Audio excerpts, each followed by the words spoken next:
Bonjour à tous, je vais vous parler aujourd'hui d'un sujet qui concerne potentiellement tout le monde, c'est la douleur ou les douleurs, puisqu'il existe plusieurs sortes de douleurs.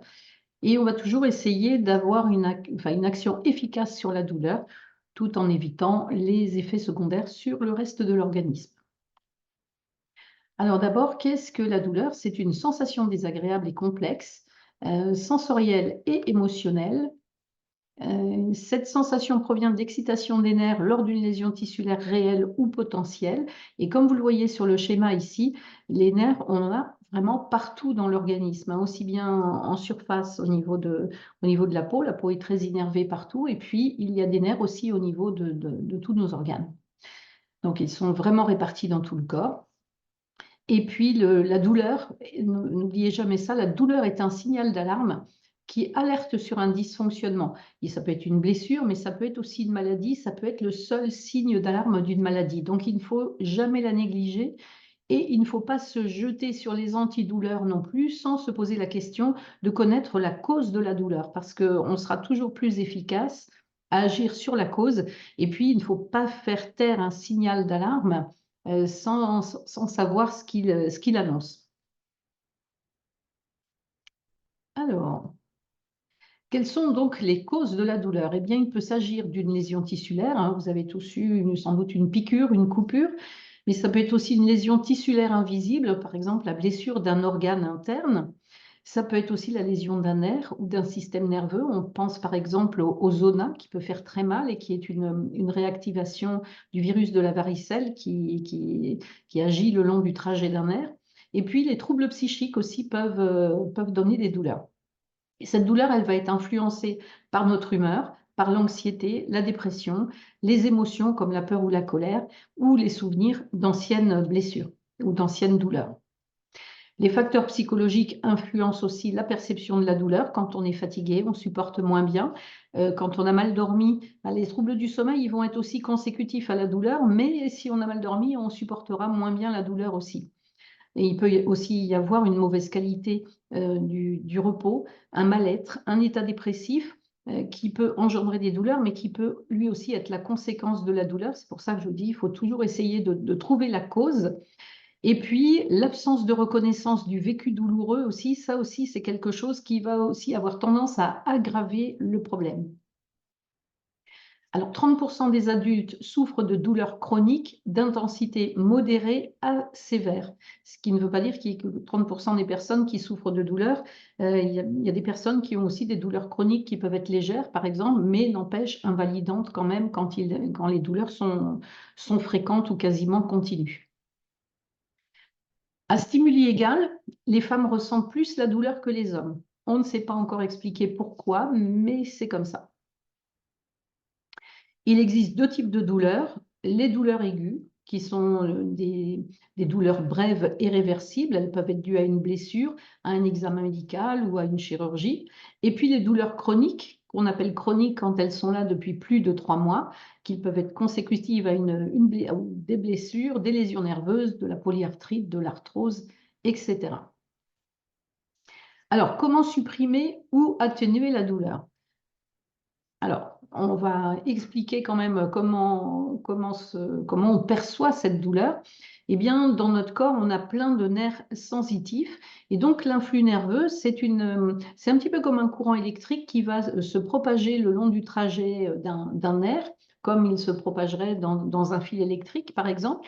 Et c'est une activité à la fois électrique et chimique qui est transmise le long d'un nerf sous la forme d'une séquence de potentiels d'action. Donc, c'est quelque chose d'un petit peu compliqué qui va nous permettre de comprendre que, puisque c'est à la fois électrique et chimique, eh bien que des solutions physiques ou chimiques vont pouvoir arrêter cette séquence de potentiel d'action. Alors, comment ça se passe? On a des capteurs périphériques au niveau des organes des sens. Alors, la peau, je vous rappelle que la peau, c'est notre organe le plus grand. Hein, elle fait presque 2 mètres carrés, plus ou moins selon la taille des personnes, mais presque 2 mètres carrés de surface. Et elle pèse entre 4,5 kg et 5 kg. Hein, c'est l'organe le plus volumineux. Et elle est pleine de petites terminaisons nerveuses qui sont des capteurs périphériques du toucher. Et tout ça est relié via les nerfs au système nerveux central qui va se trouver au niveau du cerveau.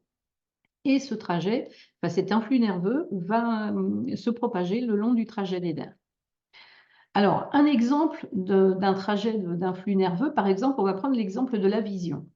Vous voyez un citron. Alors là, il ne s'agit que d'une image, mais imaginez un citron. Vous avez coupé le citron, et puis, je vais vous dire, vous allez mordre dans ce citron. Qu'est-ce qui va se passer?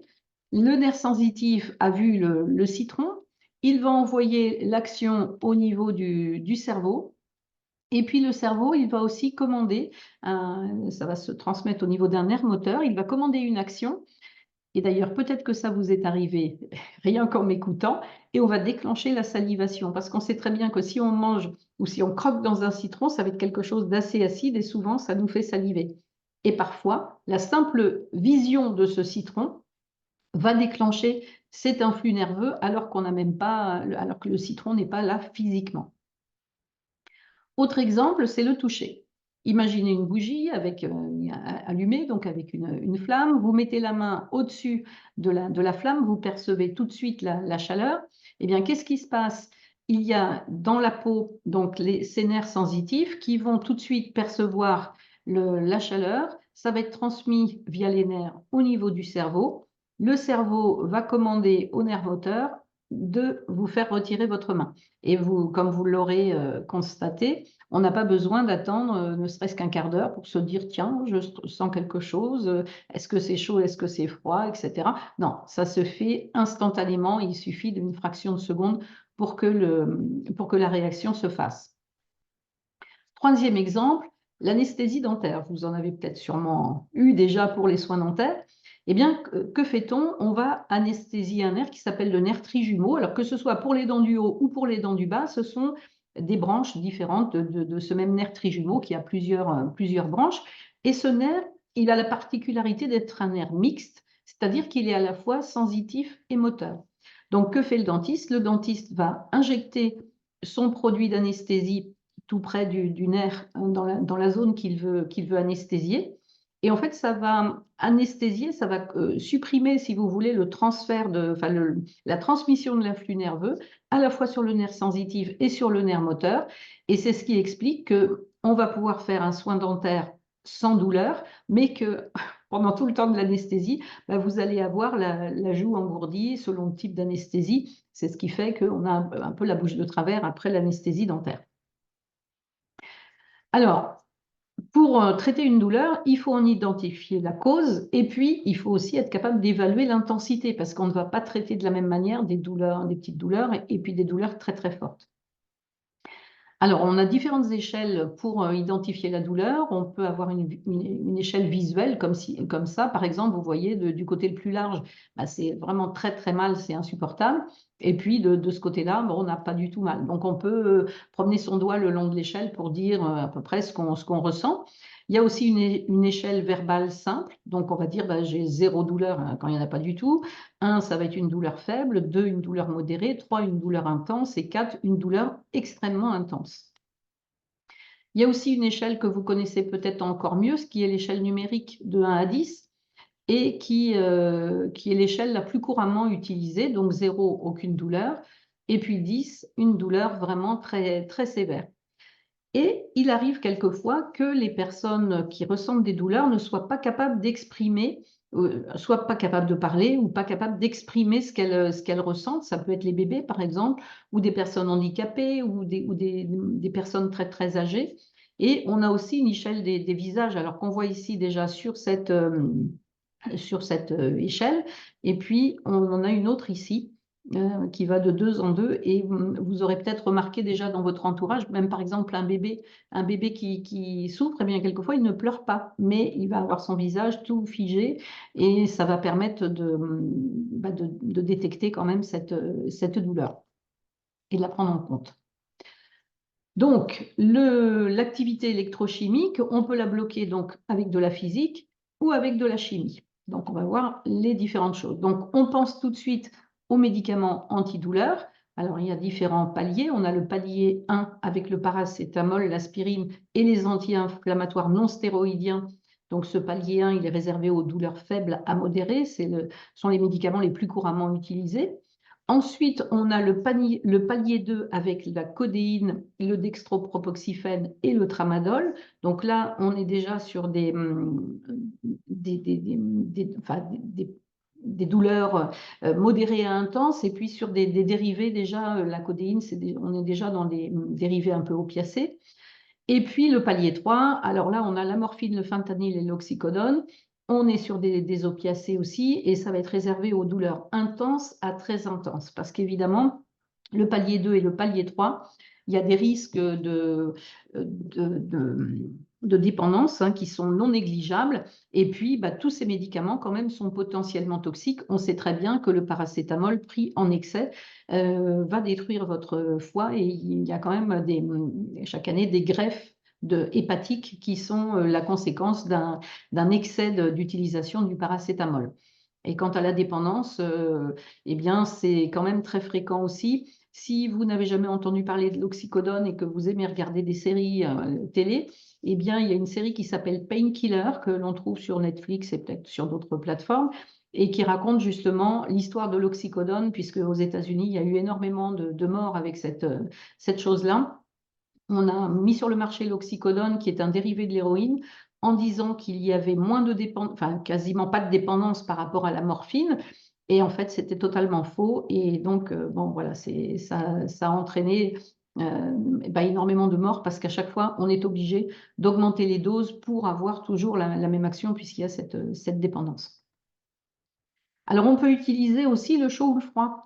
Alors, ça va dépendre des types de douleurs. On utilisera le froid quand il s'agit de douleurs liées à une inflammation, donc tout ce qui se termine en it, la tendinite, l'arthrite, etc.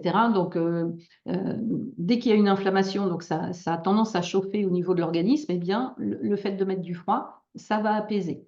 Alors, l'avantage, c'est qu'il n'y a pas d'accoutumance et pas d'effet secondaire avec le froid. Dans certains autres cas, on va utiliser la chaleur, par exemple pour les contractures musculaires. Donc là, si on met du froid dessus, ça va contracter encore plus, mais si on met du chaud, pouf, le muscle a tendance à se détendre et la douleur s'en va. Là encore, pas d'accoutumance ni d'effet secondaire, sauf à mettre quelque chose de beaucoup trop chaud. Donc là, il faut vraiment contrôler la température aussi et faire attention, surtout sur les enfants qui ont des peaux très, très fines.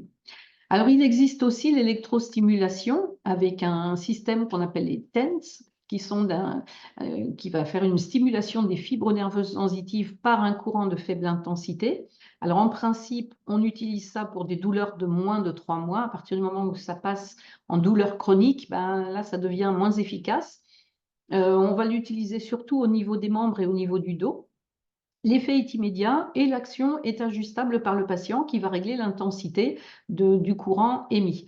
L'avantage, c'est qu'il n'y a pas d'accoutumance ni d'effet secondaire.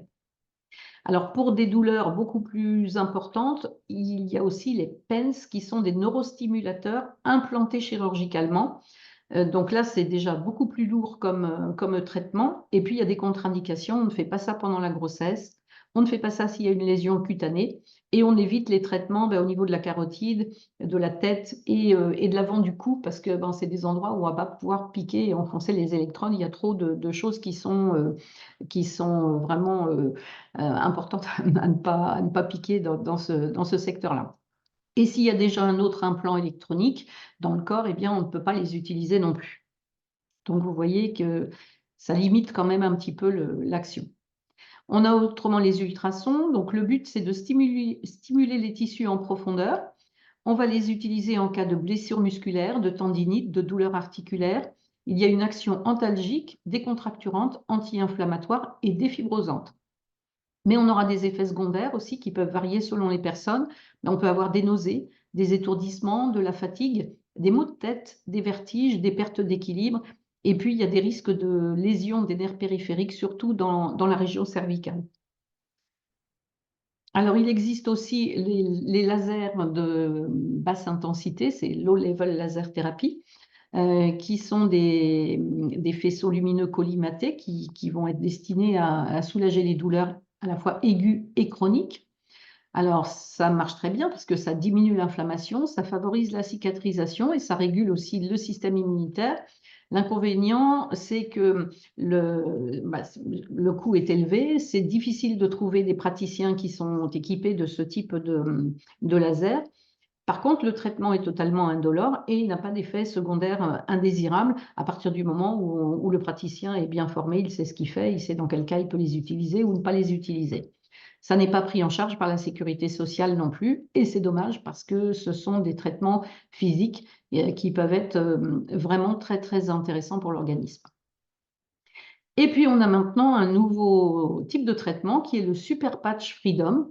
Alors, c'est un patch de polyéthylène que l'on va coller sur la peau. Il ne contient aucun médicament. Il n'a donc aucune contre-indication, aucun effet indésirable. Il n'y a aucun risque d'interaction avec d'autres produits.